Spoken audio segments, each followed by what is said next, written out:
Hello friend, स्वागत है आपको एक्सेलेंट स्टडी सेंटर में। आज हम आपको ट्यूटोरियल का प्रैक्टिस सेट 5 लेकर आए हैं और उसी से संबंधित प्रश्नों पर चर्चा करेंगे। तो फ्रेंड, वीडियो को देखने से पहले लाइक और सब्सक्राइब ज़रूर करें। तो चलिए इसी पर शुरू करते हैं।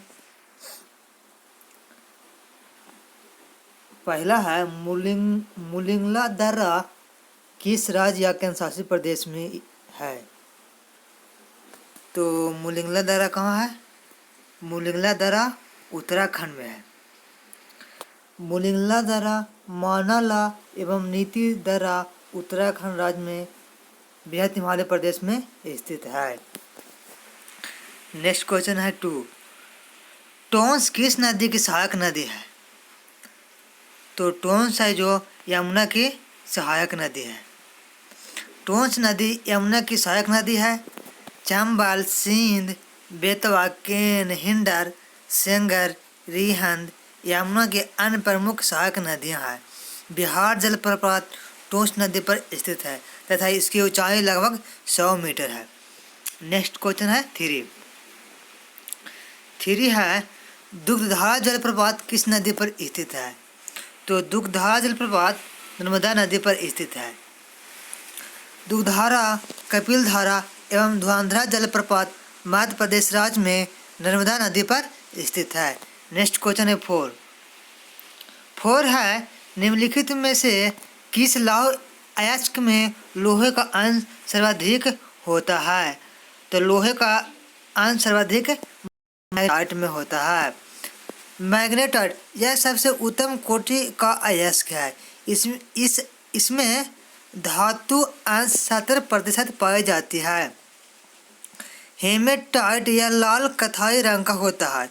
इसमें लोहा अंश 60 से 70% पाई जाती है। लिमोनाइट इसका रंग पीला या भूरा होता है। इसमें लोहांश की मात्रा 40 से 60% तक पाया जाता है। सीडेराइट इसका रंग राख जैसा होता है।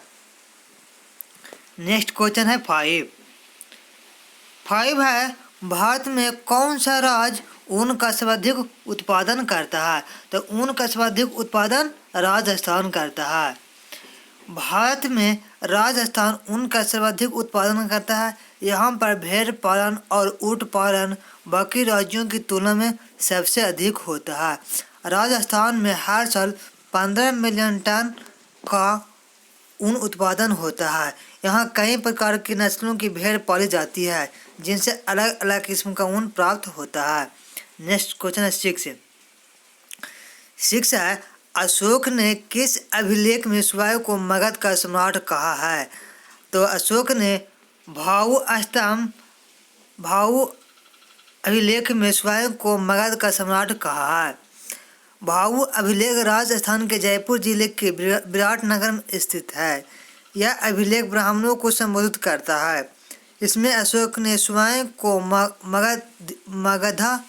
मगधीराज कहा है। यह अभिलेख पाली भाषा में लिखा गया है। नेक्स्ट क्वेश्चन है 7 है दशावतार मंदिर का निर्माण किस काल में हुआ था? तो दशावतार मंदिर का निर्माण गुप्त काल में हुआ था। यह मंदिर उत्तर प्रदेश के ललितपुर जिले के देवगढ़ में स्थित है। यह भगवान विष्णु को समर्पित करता है। नेक्स्ट क्वेश्चन है 8 है दिल्ली सल्तनत के किस शासक ने शुद्ध अरबी के सिक्के चलाए थे? तो कुतुबुद्दीन इल्तुतमिश ने शुद्ध अरबी के सिक्के चलाया था। इसका राइट आंसर हो जाएगा डी, इनमें से कोई नहीं। इसने चांदी का टका तथा तांबे का जेतल नामक सिक्कों को भी आरंभ किया था। नेक्स्ट क्वेश्चन है 9 है निम्नलिखित में से किसने महाद्वीपीय विस्थापन का सिद्धांत दिया था? तो महाद्वीपीय विस्थापन का सिद्धांत अल्फ्रेड वेगनर ने दिया था। अल्फ्रेड वेगनर ने 1912 में प्रस्तुत किया था महाद्वीपीय विस्थापन का सिद्धांत को। महासागर तथा महाद्वीपीय पृथ्वी के 2 महत्वपूर्ण भाग हैं। पृथ्वी पर लगभग 70.8% भाग में महासागर तथा 29.2% भाग पर महाद्वीप का विस्तार है। नेक्स्ट क्वेश्चन है 10 10 है नागा अर्जुन सागर परियोजना किस नदी पर स्थित है? तो नागा अर्जुन सागर परियोजना कृष्णा नदी पर स्थित है। कृष्णा नदी आंध्र प्रदेश में स्थित है। यह परियोजना सिंचाई एवं विद्युत जल उत्पादन से संबंधित है। अलमाटी परियोजना, श्रीशैलम परियोजना भी कृष्णा नदी पर स्थित है। नेक्स्ट है 11 हिमालय नेशनल पार्क किस राज्य में अवस्थित है? तो Great Himalaya National Park Himachal Pradesh में स्थित है।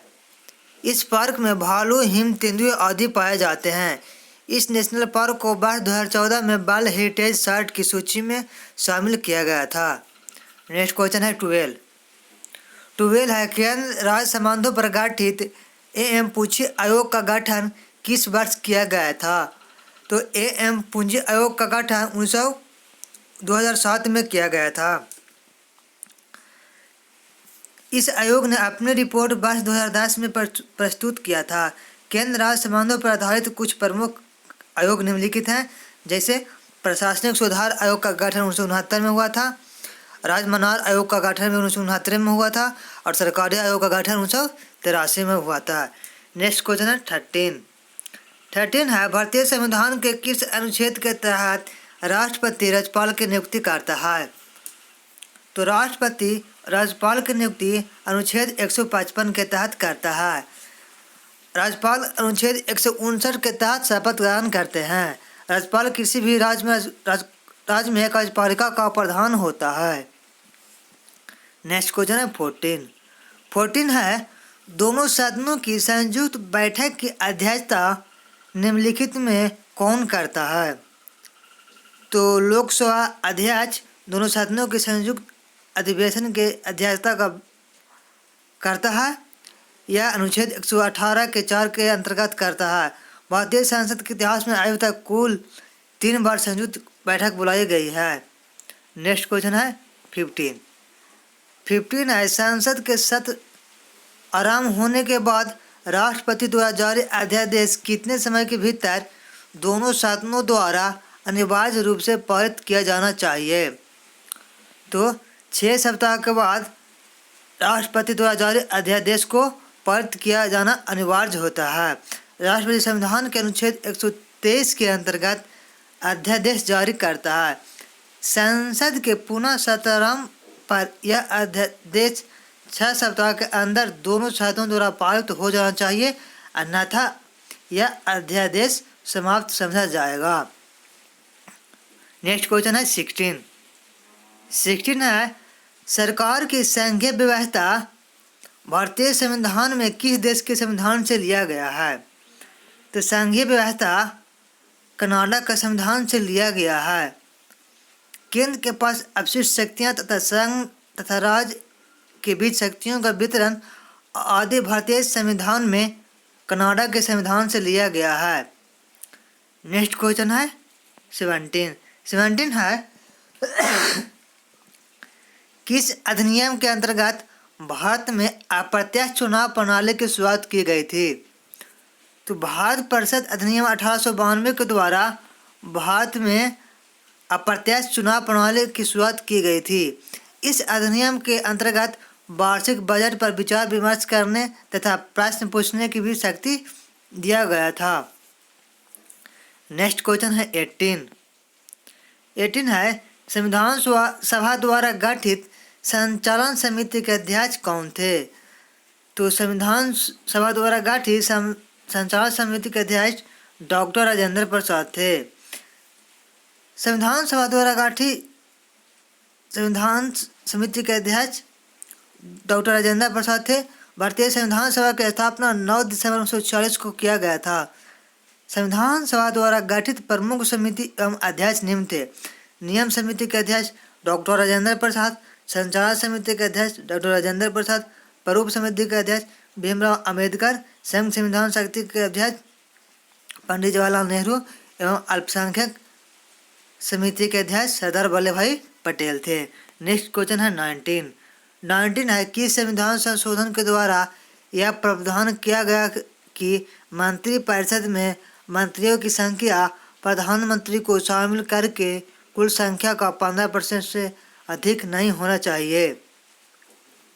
तो 51वां संविधान संशोधन 2003 द्वारा यह प्रावधान किया गया था कि मंत्रिपरिषद में मंत्रियों की कुल संख्या 15% से अधिक नहीं होनी चाहिए। नेक्स्ट क्वेश्चन है 20। राष्ट्रीय पंचायती राज दिवस प्रतिवर्ष किस तिथि को मनाया जाता है? तो राष्ट्रीय पंचायती राज दिवस प्रतिवर्ष 24 अप्रैल को मनाया जाता है। पहला राष्ट्रीय पंचायती राज दिवस 2010 में मनाया गया था। एक प्रतिवर्ष राष्ट्रीय पंचायती दिवस 24 अप्रैल को मनाया जाता है, जबकि विश्व विरासत दिवस 18 अप्रैल को मनाया जाता है। नेक्स्ट क्वेश्चन है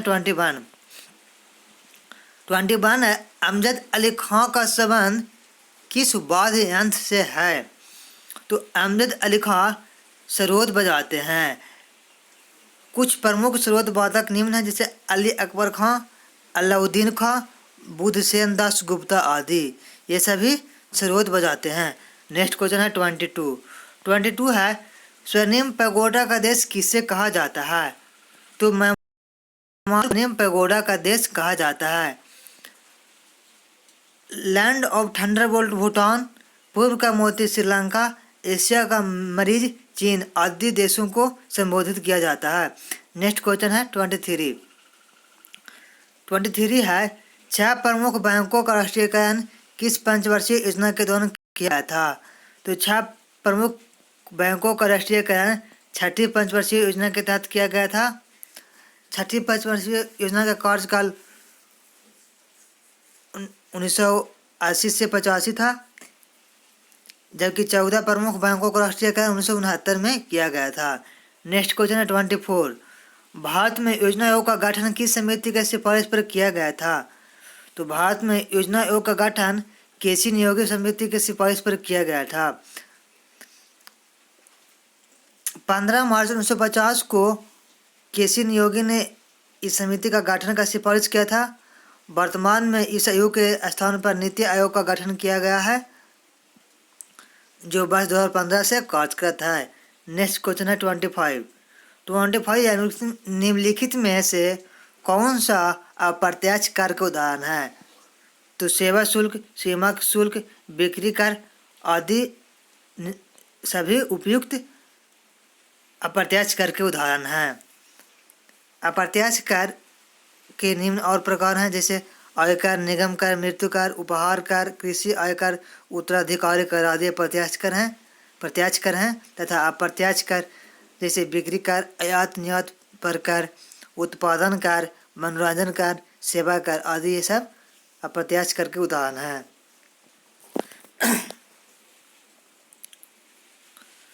नेक्स्ट क्वेश्चन है 26। पर्यावरण से संबंधित प्रसिद्ध मॉन्ट्रियल समझौता किस वर्ष किया गया था? तो पर्यावरण से संबंधित मॉन्ट्रियल समझौता 1987 में किया गया था। ओजोन परत को क्षीण करने पर विभिन्न पदार्थों के उत्पादन तथा उपभोग पर नियंत्रण के उद्देश्य के साथ विश्व के कई देशों ने 16 सितंबर 1987 को मॉन्ट्रियल प्रोटोकॉल पर हस्ताक्षर किए थे। नेक्स्ट क्वेश्चन है 27 है निम्नलिखित में कौन ग्रीन हाउस गैस का उदाहरण नहीं है? तो carbon monoxide green house gas के उदाहरण नहीं है। Methane, carbon dioxide, chlorofluorocarbon, nitrous oxide आदि ग्रीन हाउस गैस के उदाहरण हैं, जबकि carbon monoxide green house gas के उदाहरण नहीं है। नेक्स्ट क्वेश्चन है 28 है जयमंडलीय सुरक्षित क्षेत्र सिमलीपाल किस राज्य में स्थित है? तो सिमलीपाल कहाँ है? सिमलीपाल उड़ीसा में है। कुछ प्रमुख जयमंडलीय क्षेत्र जैसे नीलगिरी कहाँ है? नीलगिरी तमिलनाडु में है, नंदा देवी उत्तराखंड में है, मानस असम में है और सुंदरबन पश्चिम बंगाल में है। नेक्स्ट क्वेश्चन है 29 है राष्ट्रीय सुदूर संवेदन एजेंसी का मुख्यालय कहाँ है? तो राष्ट्रीय सुदूर संवेदन एजेंसी का मुख्यालय हैदराबाद में स्थित है। इसकी स्थापना 1974 में की गई थी। नेक्स्ट क्वेश्चन है 30 है निम्नलिखित में कौन सा एक सदिश राशि नहीं है? तो विद्युधारता सदिश राशि नहीं है। बल, आघूर्ण बल और चुंबकीय क्षेत्र आदि सदिश राशि हैं। विद्युधारता एक अदिश राशि है जिसका SI मात्रक फैराडे होता है। सदिश राशि वैसी राशि है जिसका दिशा एवं परिमाण दोनों होता है, और अदिश राशि में केवल परिणाम होता है और दिशा नहीं होता है। नेक्स्ट क्वेश्चन है 31 है, यदि पृथ्वी की वर्तमान घूर्णन गति बढ़ा दी जाए तो विषुवत रेखा पर गुरुत्वीय त्वरण का मान घट जाएगा। नेक्स्ट क्वेश्चन है 32 है, जब किसी वस्तु को दो समानांतर समतल दर्पणों के बीच रखा जाता है तो बने हुए प्रतिबिंबों की संख्या कितनी होगी? तो बने हुए प्रतिबिंबों की संख्या अनंत होगी। यदि दो समतल दर्पण एक दूसरे के समांतर रख दिए जाते हैं तो उनके बीच शून्य अंश का कोण बनेगा तथा दर्पणों के बीच रखे वस्तुओं के अनंत प्रतिबिंब बनेंगे। नेक्स्ट क्वेश्चन है 33 है, बनांता नामक रोग को किसके प्रयोग द्वारा दूर किया जाता है? तो बनांता नामक रोग को इसमें से किसी के द्वारा भी दूर नहीं किया जा सकता है। बनांता नामक दोष एक प्रकार आनुवंशिक रोग है। इस प्रकार के रोगों को किसी भी लेंस के द्वारा दूर नहीं किया जा सकता है। नेक्स्ट क्वेश्चन है 34 है, अमीबा में किस प्रकार का अलैंगिक जनन पाया जाता है? तो अमीबा में विखंडन प्रकार का लैंगिक जनन पाया जाता है। विखंडन प्रक्रिया में जीव का शरीर दो भागों में विखंडित कर दो नए जीवों का निर्माण करता है। नेक्स्ट क्वेश्चन है 35 है, जब पानी में नमक मिलाया जाता है तो उसकी क्वथनांक एवं गलनांक बिंदु पर क्या प्रभाव पड़ेगा? तो जब पानी में नमक मिलाया जाता है तब क्वथनांक बढ़ेगा एवं गलनांक घटेगा।